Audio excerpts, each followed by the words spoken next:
Hello, hello, hello. I am your popular comrade Blala on today's show. Recently, we have been hearing issues about the Maina Gate. Nigerians have been wondering what is actually happening to the issue surrounding the Maina Gate. One very wonderful thing I really want us to take a look at is what is really the problem. Maina, as I say, is the president of the Presidential Task Force on Pension. But surprisingly, some years back, Maina was alleged to have squandered 100 and something billion naira in a scam that EFCC took a warrant from the court and are still after him. Surprisingly, Maina skillfully came back to the country and was reinstated into his position and given a position of a director. For the Permanent Secretary Interior to claim that the directive of reinstating Maina came from the office of the head of service of the Federation is a bit limited in the facts of the matter. I want us, before I bring in the president to come and really see into the matter, because I know Mr. President is a very upright man, is a very straightforward man. And thank God our president stands for the truth. The unfortunate thing is that some people around him, whom he has given trust, are lying to him. This one I can attest to, and I can give you instances, I can give you documentary evidences. People portray themselves as if they are saints around the president. It's a lie, they are not.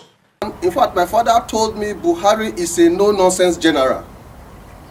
Now, in this menace issue, there are three persons that are critically surrounding that issue. And now we are going to take a look at them. Abubakar Malami, as Attorney General of the country, in the media recently, he told us he met the young man in Dubai after some talks and some discussion. He gist with him, but nevertheless, the Senate asked him some question, and he said, "Well, I met this man in Dubai, but we weren't able to talk about not that issue we really talk about." As soon as this government decided to sit with me, and after sitting with me, I told them, okay, I will not leave you to go back to Nigeria without something in your pocket. I'm going to give you something in your pocket. And the minister laughed. Minister of Justice laughed. He said, "What are you going to give us?" I said, "I'm going to give you guys a gift." And he also wrote another letter again that they should reinstate him, Maina. That is the role Abubakar Malami played. And now arrive at irresistible conclusion that Maina's request for reinstatement was an ongoing process in the office of the Attorney General as at 5th day of October 2017, and the purported letter dated 21st February 2017 made available by the committee couldn't have genuinely emanated from the Attorney General. He wrote certain letter to head of civil service. The Federal Civil Service Commission, at its meeting held on 14th June 2017, deliberated on a letter reference number HAGF/FCSC/2017/volume 13 dated 27th April 2017 from the Office of Honorable Attorney General of the Federation. And at the same time, we understand from the other woman, the head of civil service, that she wrote a letter and the letter leaked. Letter leak from her hand. Kai, now for this our country. This our country is a wonderful country. I love Nigeria, my country. Letter leaked from your hand to who leaked the letter? The letter is he a basket that is leaking? Anyway, the letter leaked and it went to the air. Shortly there was a kind of riffle between head of civil service and chief of staff to the president. You see, there is something we need to tell ourselves. What is happening in this country? Why should somebody that have stolen so much money, some people gathered themselves and made sure they brought him back? But the last administration, the general administration, they refused to take me back to my job. They refused to obey the court order. That head of service then was asked not to return me to the office. The Federal Service Commission chairperson at that time did not want me to return to the office. Okay, so now I did not return to the office. But when this government came in, the president went and gave his note that go and sit down with Maina. I've given you the approval. They sat down with me after the security agencies cleared me of any wrongdoing. Nobody has ever taken me to court in Nigeria. I want Nigerians to know. I have never been taken to any court of law. Nobody has ever sued me for anything. I've never been taken to any court of law. I am so sure something is wrong somewhere that nobody is telling us. Yes, of course, something is wrong. How can you tell me somebody that have been declared a criminal, you went to Dubai and see him, and when you saw him, you know that when a bird fly above your roof in the morning and a child die, who killed that child? Why are we lying to ourselves? We shouldn't lie to ourselves like that. If you people begin to do, because I know if somebody steal Maggie, you people will say jail 10 years, jail 5 years, you go and jail him. And this one, who are they? If I am torchlighting, who are the cabals? Yes. Who are the cabals in this country? Because it is obvious now that something has passed through these three people. Because it is a tripartite arrangement that nobody is knowing anything about it. Can you imagine? Somebody, they said he stole. They say billions of billions. And he ran to Dubai, and you went to Dubai, and you saw him in Dubai. When you saw him, as soon as this government decided to sit with me, and after sitting with me, I told them, okay, I will not leave you to go back to Nigeria without something in your pocket. I'm going to give you something in your pocket. And the minister laughed. In Dubai, what happened? Only but a little while again, we heard he's been restated and given the position of a director. Haba Malami. Hey! Look at it carefully. You are. In fact, I used to like you very much. You do know when you were in Kano, I love you so much. In fact, I'm so pressed that Buhari should give you that minister. Why are you not telling me the truth again now? What happened? Malami, what happened?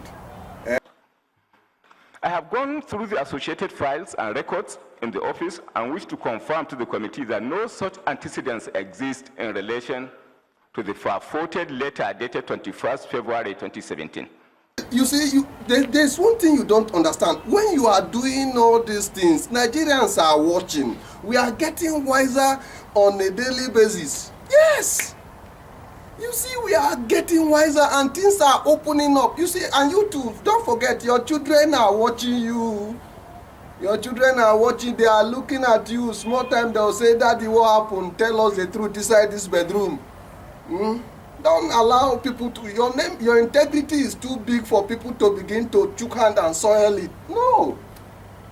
You see, the problem with you is just that in your ministry, the man in question was reinstated. Yes. You don't know anything about it and the man was reinstated in your ministry. It means what you are equally telling us is that you don't know your staff strength. You don't know who is working under you, I don't want to call it incapability because I know that you are a chairman, manager, director of Interior Ministry. But nevertheless, let us put things straight. Three of you who did this thing, tell us the truth and Nigeria will be free. Otherwise, we will continue to shout, make noise, until the truth come outside. I am telling you people point blank. And there is no two ways about it. It is not an offense. What are you saying about those people that are running, crossing the sea, dying of this thing? Tomorrow you will come, you will say, may their gentle soul rest in perfect peace. You will go and write better thing on a piece of paper and talk so many things. These are not the solution of our country. If you thief, they catch you. Like just my distinguished gentleman, Ayo Fayoshe, that said there should be, if you are a cultist, if you are a robber, they should jail you. The same way, if you steal money, they should catch you and give you life in prison. These are ways we can clear this country. Look at it very carefully.